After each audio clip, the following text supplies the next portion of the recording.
नन्हा हाथी जंगल में सुबह की सैर के लिए निकला था, लेकिन जब इसकी नज़र एक छोटी सी खूबसूरत दो पहियों वाली साइकिल पर पड़ी तो वो सैर को भूलकर साइकिल की तरफ लपका। साइकिल बहुत साफ और चमकदार थी, नई मालूम होती थी। किसी ने इसे दरख्त के तने के सहारे खड़ा कर रखा था। साइकिल के करीब पहुंचकर नन्हा हाथी उसे गौर से देखने लगा।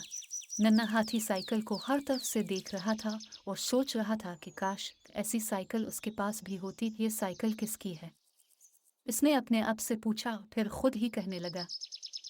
बिल्कुल वैसी ही है जैसी इस दिन एक बच्चे के पास देखी थी। काश ऐसी साइकिल मेरे पास भी होती। ये साइकिल किसकी है? अगर कोई देख नहीं रहा तो फिर ये साइकिल मेरी हो गई। हाँ, ये साइकिल मेरी है।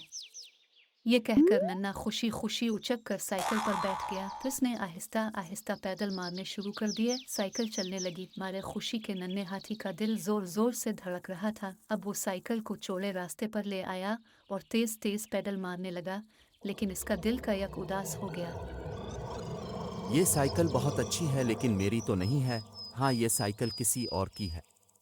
तो क्या मैंने चोरी की है? क्या मैं चोर हूँ? नहीं नहीं, मैं चोर नहीं हूँ। मुझे तो ये साइकिल जंगल में पड़ी मिली है, इसलिए मेरी हो गई। हाँ, ये मेरी साइकिल है। मैं अपनी साइकिल पर सुबह की सैर पर निकला हूँ।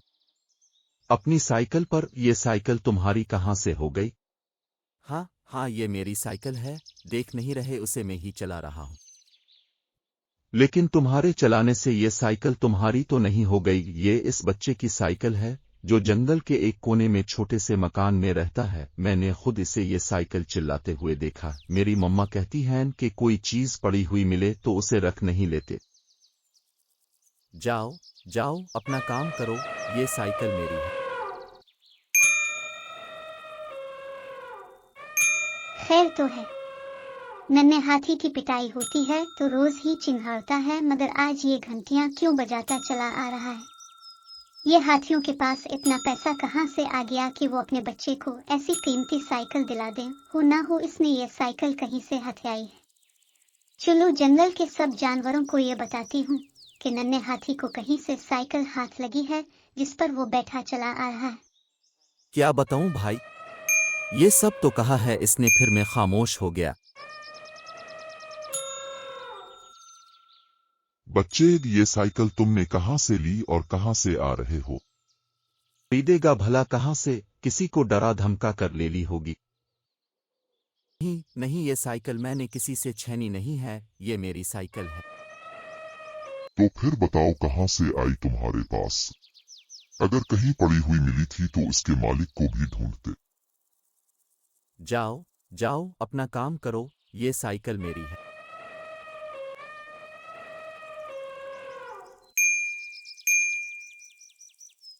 पकड़ना पकड़ना, दौड़ो, जाने ना पाए। रुक जा ओए मोटो, कितना भागेगा? मेरी रफ्तार तेज है, मैं इसे पकड़ लूंगा। हिरन भाई मेरे साथ आओ। अब साइकिल खतरनाक हद तक तेज हो चुकी थी और हाथी के काबू से बाहर होने लगी थी। इतने में एक बड़ा सा पत्थर साइकिल के रास्ते में आया। इससे टकराकर साइकिल जो उछली तो हाथी इसे संभाल ना सका और साइकिल के साथ धड़ाम से जमीन पर आ रहा हाथी के सर पर शदीद चोट आई और बेहोश हो गया। नन्हे हाथी को जब होश आया तो वो अस्पताल में था। इसके सर पर पट्टी बंधी हुई थी। सारे जानवर जमा थे। मम्मी हाथी और पप्पा हाथी भी इसके पलंग के पास खड़े थे। हाथी को होश आया तो मम्मी हाथी ने कहा, देखो बेटा, अगर कोई चीज कहीं पड़ी मिले तो वो हमारी नहीं हो जाती। तुमने किसी की चीज ले ली और फिर झूठ भी बोला कि ये मेरी है। तुम्हें उसकी सजा मिली है। अम्मे, मुझसे गलती हो गई, मुझे मुआफ कर दीजिए। तुम्हें अपनी गलती का एहसास हो गया, ये बहुत अच्छी बात है। हम तुम्हारे लिए एक ऐसी ही साइकिल ले आएंगे, लेकिन वादा करो आइंदा कोई ऐसी हरकत नहीं करोगे तुम। अबू वादी पक्का वादी। मैं ये बात सारे जंगल को सुना दूं कि नन्हे हाथी ने अपनी गलती मान ली है। सब जानवर खुशी खुशी अपने घरों की तरफ चले गए और जंगल के तमाम जानवर अपने बच्चों को झूठ से बचने की नसीहत के साथ हाथी का वाक़े बताते और उसके नतीजे में आने वाली तकलीफ का बताते। प्यारे बच्चों, हमें भी झूठ नहीं बोलना चाहिए और किसी की भी चीज़ बगैर इजाज़त इस्तेमाल नहीं करनी चाहिए।